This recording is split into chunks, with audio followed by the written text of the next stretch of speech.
I've been debating having this conversation or even posting this video, but here we are because apparently people are done, and yes, I'm eating lunch.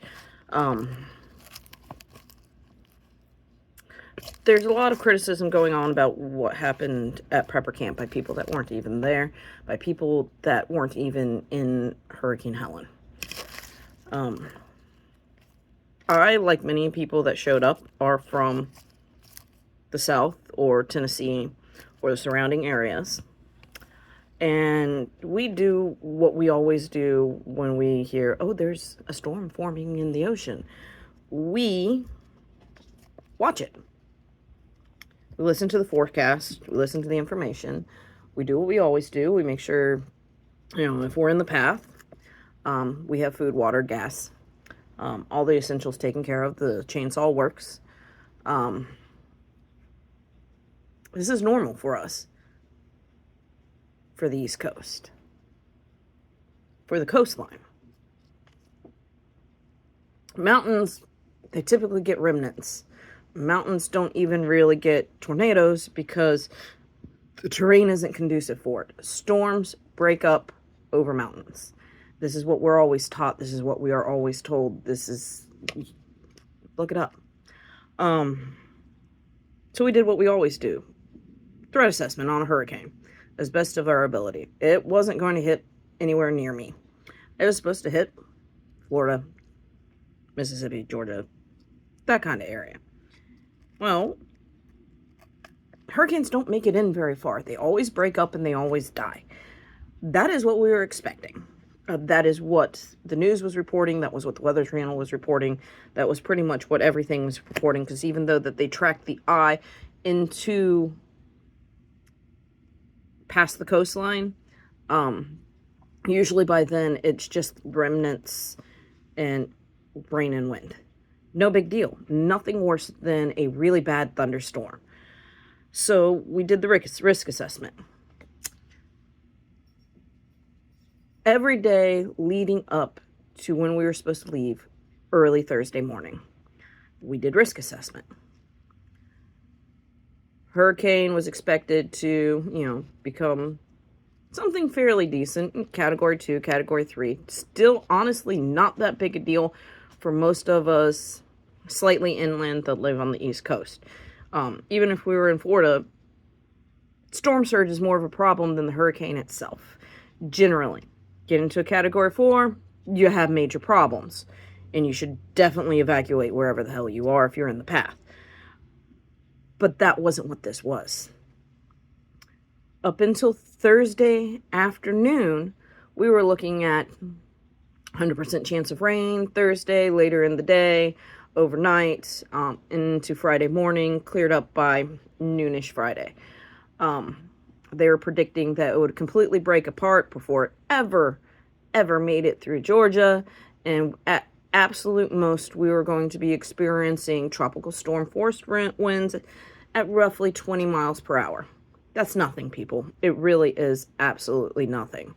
That is sitting on the soccer field when the wind kicks up and a storm's brewing and you got to get the kids to the car.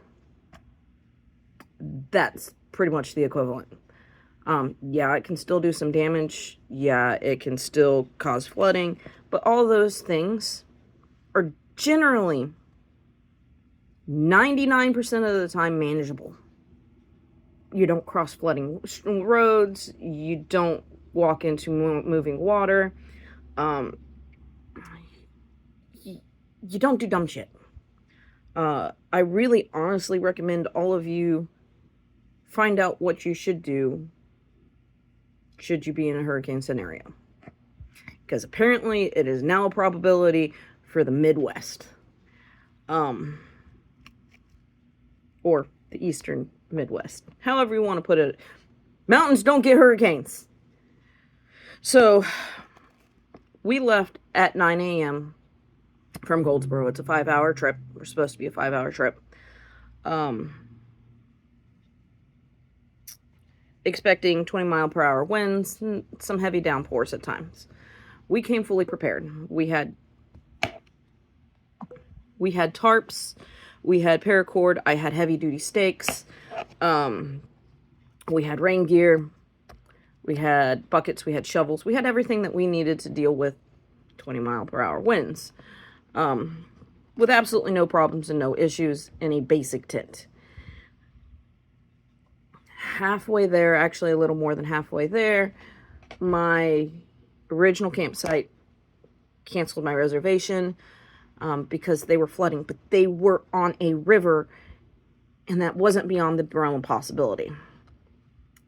Was it something I really calculated for? No, because this wasn't supposed to be a bad event, and it's a mountain. Since when do mountains flood? Rivers go over the banks a little bit? Yeah, not a problem. But flooding doesn't happen in the mountains. Not really. Not like this. Honestly, nothing like this has ever happened that any of us alive have been to. I really don't think so. You know, Katrina was bad, but people, this was worse. Halfway there, I'm getting flood alerts and streets are filling up with water. I am seriously questioning why the fuck I ever got in that car. But my choices are to push forward or put my kids in faulty roads. That was the solution. The only way around would have been Asheville. And we would have been in that. So I made a phone call to Orchard Lake. They had availability in Tent City because of cancellations, because of people from Florida and Georgia that weren't going to be able to come because of the hurricane, which was completely and totally understandable. Rick and Jane made the correct decision canceling classes for Friday, because we couldn't have done classes Friday. It was a mess. So we pushed forward. A lot of people did. Talked to a lot of people there at Prepper Camp that it very quickly went from just a tropical storm that afternoon to a Category 4. And still, they're talking, oh, it'll break up and it'll be, you know, nothing bad by the time it hits North Carolina mountains. It'll just be the ones. This is not coming from camp. This is coming from the Weather Channel. This is coming from weather information. This is coming from NOAA. This is coming from people that are supposed to know things. So it's either move forward and face tropical force winds, which we were prepared for, or take my kids through flooding water. I made the right decision. I moved forward. A lot of people did. Atlanta, Tennessee. They moved forward or towards camp. We got there. We hunkered in next to a retired Marine who is also a survivalist, trained police canines, forestry rescue volunteer. We were surrounded by the right people. We were surrounded by preppers who very much understood what riding out a hurricane was, who came prepared with chainsaws, shovels, 4x4 vehicles, tow straps, ratchet straps, paracord, rope, you name it, we had it, because we're preppers. We prepare. It's what we do. We tucked into Tent City, which, if you've never been to Prepper Camp, it's this grove roughly the size of a football field that has no trees in it. It's just like a small field. And it's completely and totally surrounded by trees. Very, very tall, deep-rooted trees. And then one road. Straight across from the RV parking area for Prepper Camp for Orchard Lake.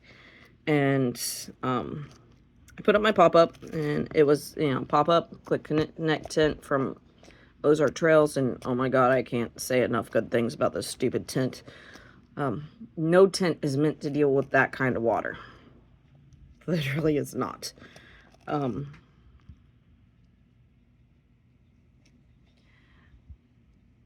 set it up, got the kids and air mattresses inflated, got everything tucked in, tarped everything, added in some extra paracord, swapped out them cheap, short aluminum stakes for the bigger camping nails. I will have dog stakes next time. Thanks for that tip, by the way. And then I paracorded the canopy itself to the tree line and then ratchet strapped it to my SUV. The reason being is canopies like to go airborne in any kind of weather. And I was going to make sure it wasn't fucking going anywhere because children and I wasn't going to sleep in the car unless I absolutely had to. But that's also part of being prepared. You have a plan, you have a backup plan, you have a backup plan, you have a backup plan. The backup plan, if the tent failed, was get in the damn car. The backup plan, if I felt unsafe having the children in the car, was we were going to drive across the street to the lodge and stay in the lodge. Which was a feasible option, and it would have been really well protected. Couple campers lost their tents, but they weren't prepared to begin with. They were very, very new baby preppers. They lost their stuff. 2 tents. That's it. My pop-up ended up collapsing underneath the weight of the rain, but when you get over 20 inches, and I mean well over 20 inches of rain, it's gonna happen. I did learn that if I had braced the in between each side with a pole, it would have collected water, it never would have collapsed. The tent never budged. I have videos posted on Facebook and Twitter of inside the tent. It really wasn't that bad. It was very loud. We didn't get much rain, and it may have wind. We didn't get much wind, which may have been because of where we were located within Tent City, but we really didn't get much wind. Got lots of rain. Collapsed the canopy. It's a loss. But it was fixable for the weekend. Broke one of the fiberglass poles for the tent, but not something that wasn't unsalvageable. It was very minor, and honestly, you bend a pole too far, it's going to snap, and I'm pretty sure that's what it did, because it didn't have enough give with all the paracord that we had strapped to everything, trying to keep stuff down. I was making sure that the kids were freaking safe. And again, we were completely safe. We were surrounded by good people that knew what they were doing. I've done this before. I've been in high wind camping before. Not the most fun experience, and honestly, when I say the winds weren't that bad on my tent, I mean it, because I've been through high wind camping, and this was not it. Shit ton of rain. The next day, we all kind of got out. I took one of the kids down to one of the main bathrooms, because I was tired of using a porta potty and a bucket. Because super high winds, really heavy rain, I wasn't letting the kids wander past the pop-up, so, you know, we made a makeshift bathroom, which is typical when you go camping. Just dealt with it. Not the funnest thing. Always bring toilet paper when you go camping. So we wandered down to one of the regular bathrooms. You know, power was out by that point in time, which was to be expected, and the water was up to the bathhouses, but it drained away within hours of the rain stopping. When I suddenly realized we were in the eye of the storm. So we go, hightail it back to camp, get back in the tent, and then sounds like a freaking freight train coming at you. But again, winds went over the tree line, and all that happened was we got dumped on by rain. No big deal.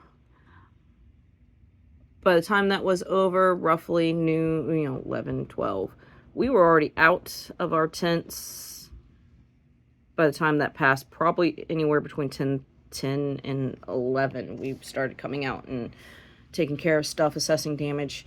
No one in Tent City really had any damage. There was, 2 tents that were lost, and I really think it was just improper setup.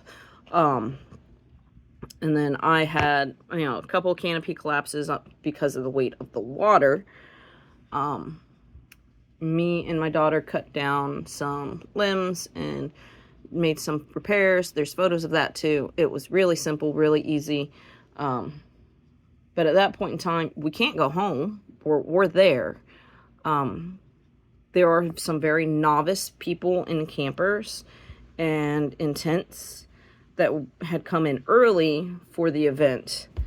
And if the event had been canceled, plain and simple, if the event had been completely canceled for Saturday, all those people would have been on those roads trying to go home before they were ever cleared, and ended up with themselves in way more trouble than they could get out of. They would have been in areas that were dangerous. They would have been in areas where they couldn't get turned around. It would have been bad. What the event did, and the vote, from what I understand, the vote was taken that the speakers that were there were going to teach. And if people were nearby that could get there, like from hotels and stuff that were already in the area, they were welcome. And they were going to have the event because we were here. What nobody really realized, which I pretty much did, was it distracted the amateurs from what was going on around them. It kept them safe. It's the same thing as giving your child something to do when something bad's happening, like a really bad thunderstorm or tornado warning or whatever, trying to keep them distracted and keep them calm. It's the same thing with grown-ups. They need a distraction to keep them calm and focused. Send them to class.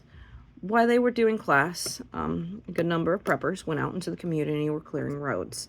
Not just for us, but for everybody else. They never encountered emergency services. They never encountered anyone there to help.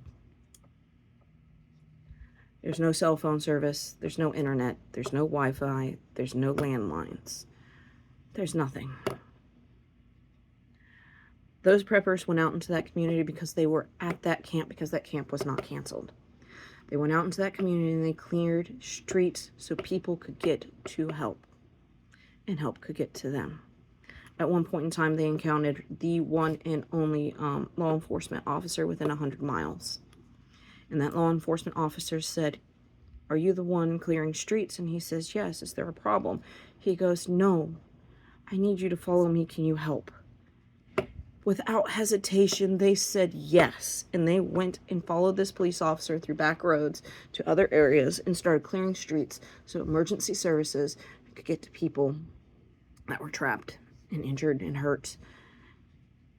Had we canceled the event, had they decided to cancel that event, an untold number of individuals already there would have been headed home during the worst of this storm. And I hate to say it, but the majority of them would have lost their lives. If they had canceled that event, those people with those chainsaws, those preppers that prepare for everything and anything, would not have been there to help that community. And looking at the news article, Saluda lost 2 firefighters when trees came down Thursday. I want to say Thursday. I'm not 100% sure on that. Before the worst of it got there and landed on their fire truck and killed them.